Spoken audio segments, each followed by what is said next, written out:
Welcome to Acorn to Oak. We're talking with finance and accounting leaders who have been through the ups and downs of growth. And today we are excited to talk with Rusty Fulling.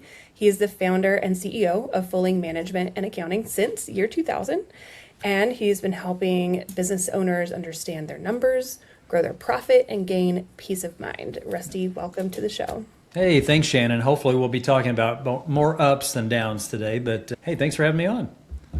I'm happy for you to be here. All right. So I like to start out with a little bit of strategy, right? And everyone's curious to know this too. And a lot of our audience members are also running firms like this as well. But it's fun for clients to hear too. So tell me a little bit about some of the biggest bottlenecks that you see preventing firms from hitting their growth goals in 2026. Well, one of the bottlenecks. I tell you, one of the biggest ones for us was not having vision, and sometimes we forget about that. It's just I'm going to show up and the magic's going to happen. Boy, sometimes it's actually creating vision and putting it out there. We did not do that for the first 10 years, and that was a huge bottleneck. And so I would start with vision, and if you're struggling with that, bring others around you to help. But definitely that's one of the bottlenecks. There's several more we could probably talk about and probably will today. So. Love that. I feel like that is a topic that is usually looked over as a nice to have instead of a need to have. It's refreshing to hear that. Well, tell me a little bit about, so you've been in business for quite some time. I know you have quite a fun background where you were even at a pig farm in Ethiopia, your business leadership. So how did you get to this point where you started a company and didn't have a clear vision, and now you do? And how does your background help shape that? Yeah, the pig farm in Ethiopia. We'll have to work into that one. It really, I'd say part of it was you start companies sometimes just to survive. I just want to do something different, and it becomes a job. And I think it was about year 10. I had actually come back from a trip to Honduras, a mission trip where we were doing some work over there, and just really felt called to missions. And so my wife and I actually talked about moving and doing missions full time. And it was during that time I was sharing this story with some really trusted friends. And one of the friends said, well, maybe the mission God's called you to is the business he's already given you. And it was just that aha moment. It was like, oh my goodness, that helped really, I'd say, launch having vision. And so I remember coming back to our team after a conference I'd gone to and shared this big, hairy, audacious goal. Here's what we're going to do in the next 3 years. And, these bright eyes are going, what in the world? But what's really fun is that just started creating some momentum. And it's been neat to see, my goodness, now 16 years after that talk, just continuing on kind of a 3-year chunks is kind of the way we do it. But that's taken me to Honduras, to Ethiopia, to Kenya, different places around the world. So it's been a lot of fun. Very cool. And back when you had more of that revelation around setting that BHAG, a big, Yeah. very audacious goal, how big was your company back then, and how has it grown now? Yeah. So we had, I think at that time we had probably 2 team members, and we're upwards to almost 20 team members now. And so, but the neat thing is we were all in person at that time, and now we're a totally virtual company with team members around the country. Amazing. Yeah, I know you talked a lot about the culture of the company. So tell me a little bit more, especially about moving to fully remote, more work from anywhere, and how that's impacted your business. So we went totally virtual back during the COVID shutdowns in the U.S. and had sent everyone home. And at that time, there was just a lot of concerns, I think, for everyone around mental health, isolation. And so we really took a proactive approach as how do we tackle this in work? And so we had a lot of buddy, check-ins and how you doing? And part of our staff meetings, our weekly staff meetings, we actually brought in some training, some leadership training. And then we break into small groups and talk about what we just learned. And just some of those little things, there's a lot more, but just some of those little intentional acts has just created just a really neat culture. We've had team members say, I feel closer to my team now in this virtual world than I ever did when I worked for a company in an office setting. And when you're getting that kind of feedback, boy, you know something's working well in that area. That is phenomenal. Where have some of your employees worked from? Oh my goodness. So most of our employees will be, Texas, California, Oklahoma, around the United States. A few years ago, we had a team member that her and her husband had always dreamed about traveling the world. And so they literally lived in Airbnbs all around the world for 2 years. And so I can't even tell you all the countries that they were in. I mean, it was just amazing. And I know you and I talked about that before, just the value, the freedom to work anywhere, I think is just really lent itself well for companies that can do that. Yeah, that's so important to, imagine being in a job that you couldn't complete Yeah. those huge goals. It's something Yes. phenomenal that isn't just a goal that everyone has too. Yeah. So That's right. just that you're supporting that with your employee base is Yeah. incredible. And I'm sure that also translates to how your clients feel supported as Yeah. well. Absolutely, because you can get really great people, but if you're saying you have to be in this box, sometimes they're going to opt out. And so finding ways that can really fulfill the team members, personal goals, and for some, it's, hey, I'd like to be able to take off at 3 and go see my kid's soccer game or so forth. Well, boy, let's figure out a way to make that happen, because we talk about, instead of work-life balance, work-life integration, because a lot of times it's how do we integrate so it's just part of life. It's not these separate components. Yeah, I think that's so important because I don't think you're ever going to healthily achieve a balance between the two. Sometimes more needs to happen in life, sometimes more needs to happen in work, and being able to be flexible is amazing. And I'm glad you Yep. support that for your clients and You bet. for your employees. Yeah. Speaking of clients, I'm curious. So, in your experience, what do you think the biggest challenge for firms are when it comes to really scaling more of that high trust? This is finance, right? I think it's a Yeah. very high trust space. So, how do you do that for your client engagement process? Does it ever become a bandwidth issue? Sure. Yes. Yes. Yes. Yes. It can. I think when we talk about scaling and how do you create that trust factor, some of that is starting with identifying your ideal client. And so sometimes that we made the mistake early on not doing that. And I think it was probably year 7 or 8, we brought on the biggest client we'd ever had. And within 6 months, we lost this client. Like, oh my goodness. And part of that was we did not define what our ideal client was, and they were way too big for us. And so I think that's number one, is once you identify that, and then really begin through that process looking for things that are going to align with you and your team well. For us, it's working with leaders that are high integrity, well respected. They see value in outsourcing. So start with the leader attributes first, and then decide, hey, what kind of company size do I want to work with? So for us, that model's been really helpful, because when you're working with like-minded, like-valued people, that's going to help elevate that trust so much quicker. So now that you've zeroed in on who it is that you want to work with the most, how Yeah. do you get more clients in that space and make sure Yeah. that it's really aligned with your ICP? And I think this is going to be different for different people. There's a lot of folks that like to do the bulk mailing, and for us, we're very deep versus wide. So we want to really, those deep relationships. One of the clients we started out with 26 years ago is now one of our biggest clients today. So we want to have those long-term relationships where we can really provide value ongoing. So for us, a lot of ours begins what we call selling or serving before selling. And the idea there is, how can we engage with people on a serving basis? And it could be participating in maybe what they call business roundtable groups, where you're just a participant and you're saying, hey, Shannon, what's been your biggest challenge this month, and what's been the biggest win, and just listening, and how can we provide value in just more of a roundtable. So that would be one example of where we often engage with clients before they're clients. Wow. Yeah, that is definitely providing value first and leading with who you are Yep. versus what you can do for them. Yes. I love that. So that makes me wonder, how do you balance this level of client engagement and even, before they become clients? How do you balance that with running a company? Because it's a lot of work to run a company as well. Yeah, and is your question around my particular responsibility or our team as a whole?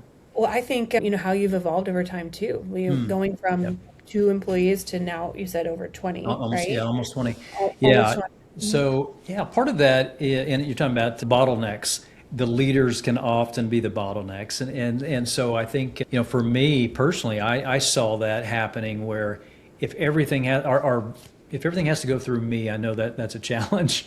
And Mhm. so our organizational chart was like, here's everybody, and then here's me. And it's like, okay, that is not going to work, sustainably. And so part of that is going back, and for us, it was visually writing out an ideal org chart, kind of that vision chart, you might say. And part of that all of a sudden really reflected that, hey, we need somebody else in leadership that can handle the integration piece, the day-to-day operations, and leverage me more into the visionary piece, which that's really where my skill set lies. And so one of the ways we did that is we elevated one of our team members into a COO role a couple Wow. years ago.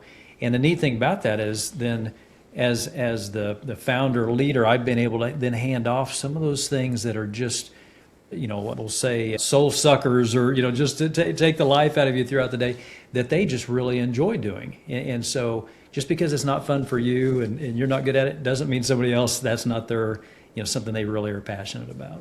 Yeah, I think something that comes up in conversation is really staying in your zone of genius Yes. Yeah. and making sure that everyone is not just the leadership team, but everyone Yes. gets a chance to be in that zone of genius. Yeah, we actually brought in Patrick Lencioni wrote a book called The Six Working Geniuses, Mm. and we actually brought in a consultant from Lencioni's company to walk our entire team through that. And it's so fascinating going through that. There was one genius that talks about kind of that galvanizer. We're going to take the hill and bring everybody with us, and that was a frustration for all of our team members but one person.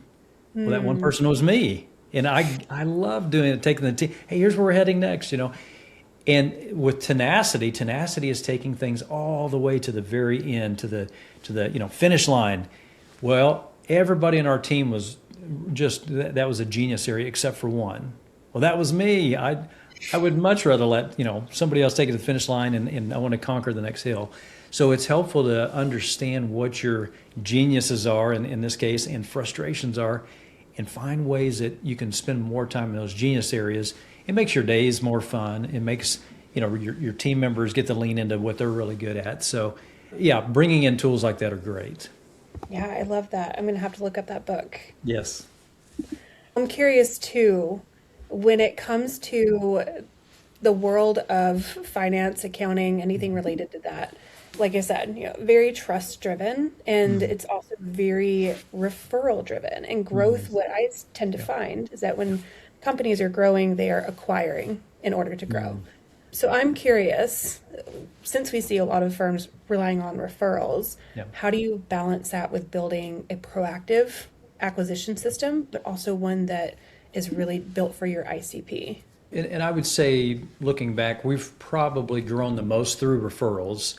where that's where if you get a referral from a trusted friend, you're going to more likely at least follow up with that than maybe one out of a online ad of some sort. Especially when you're talking about finances. I remember somebody saying, finances like handing somebody your a proverbial checkbook back in the day, where it's like, okay, you're in charge, and boy, that's a I'm not ready to do that with everybody, and you shouldn't either, right? So I think for us, some of it is building that. I'd say our ideal client would often be that referring partner. In fact, we have what we call trusted partners that we'll invest in because we know those quality referrals are going to come through them, and so sometimes it's the gatekeepers that you want to really market to versus directly to the potential client. So that's been helpful for us as far as growth over the years.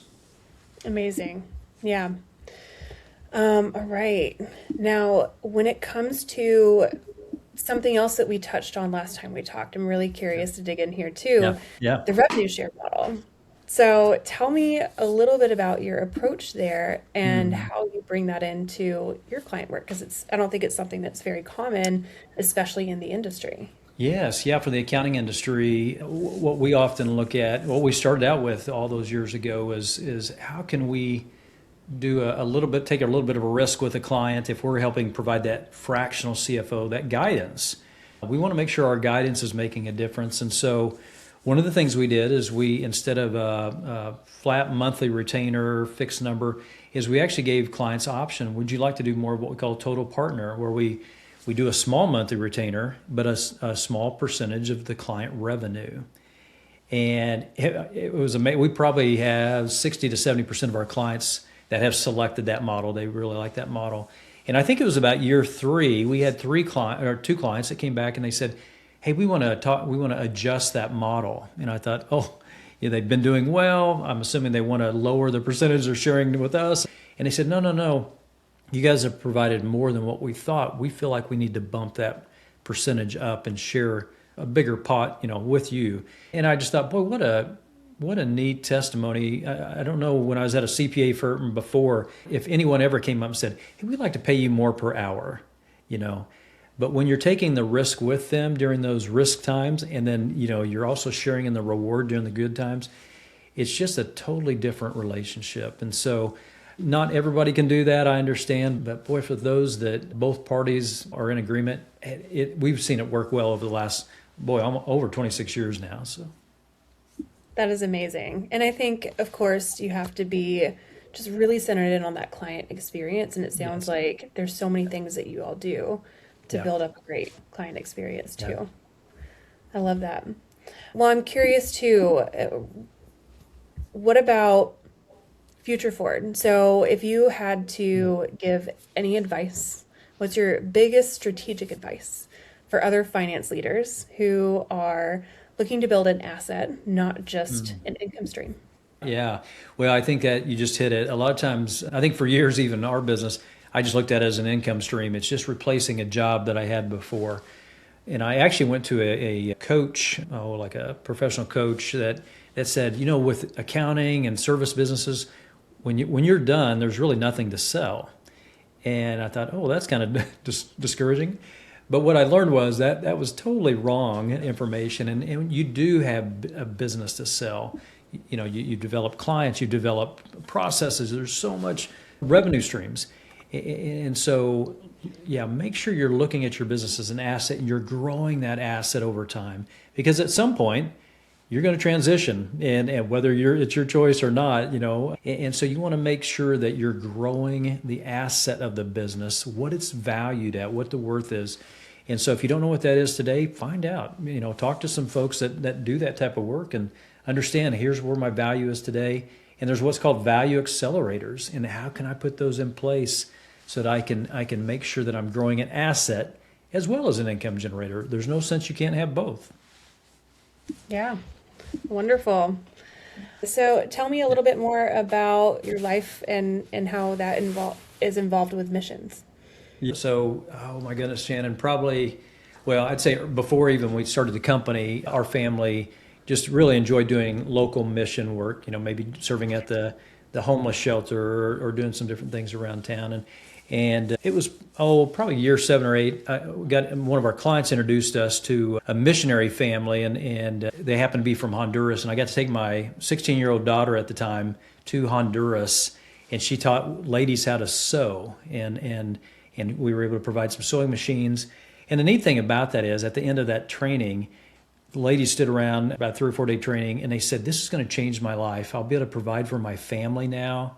I'll be able to get off the street." I mean, all these just life change. And you're thinking all we did was provide some sewing machines and show you how to do it. And so the neat thing is just how can we, talk about not give somebody a fish, but help show them how to fish, kind of thing.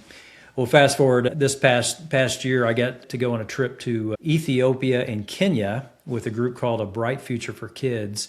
And one of their models is to help single moms who have been discarded and abandoned, and help them over a 3-year window become entrepreneurs. And so we got to celebrate 40 ladies graduating from the program. and got to go out and see some of their businesses. There were things from produce stands to hair and nail shops. One of my favorite was a young lady named Christine who was raising pigs. And she started with 2 and had grown it to 12, and her goal is to have 100 pigs. And Wow. I just got a video from Christine and their group, and some of the other ladies in this program were so excited about Christine's work, they joined in and are creating a co-op so they can Wow. help get closer to that 100 goal that Christine wanted to do. So I'm so excited about that because, boy, it really helped us put some of our business acumen that we learn here in the States to work in helping equip a little bit of, for some of these ladies to now be able to sustain their, for their families, provide for their families, and really create a generational impact. Amazing. Yeah, I mean, talk about impact. Is that something that you write into like your company's goals in any way? So a lot of times when we talk about these big, hairy, audacious goals, we do often talk about we'd like to have these many serving opportunities throughout the year. The other thing that we've written in is raving fan shout outs. And what that looks like is if we're serving a client well, a lot of times that client will just reach out, just on their own and not prompted to, hey, I want to let you know Shannon did an amazing job on this project I had. And so we've started tracking those because we started getting more and more. I thought we need to track those and really make that part of our DNA, and how do we make that part of our goals? And so it's really fun to get creative on what you're doing on those BHAGs.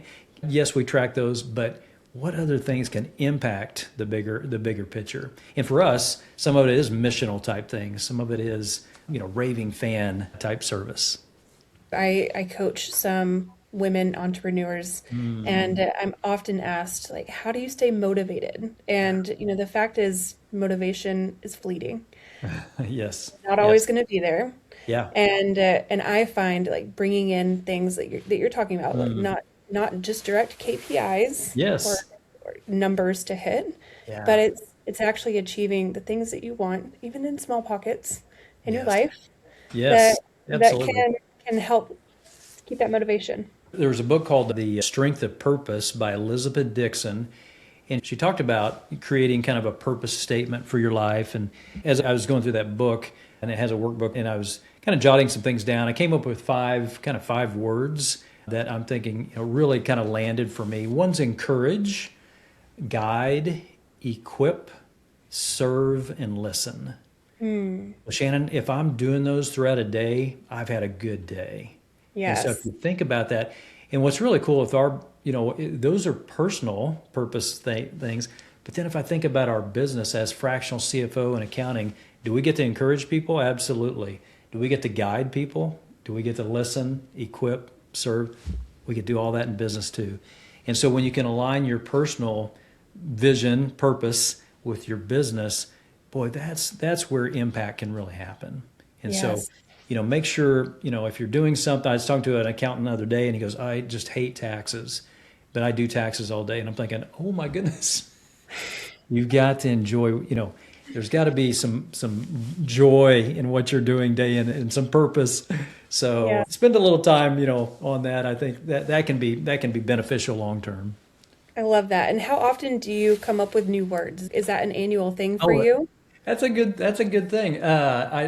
That's interesting. As far as purpose, I would say that those probably are going to be pretty static.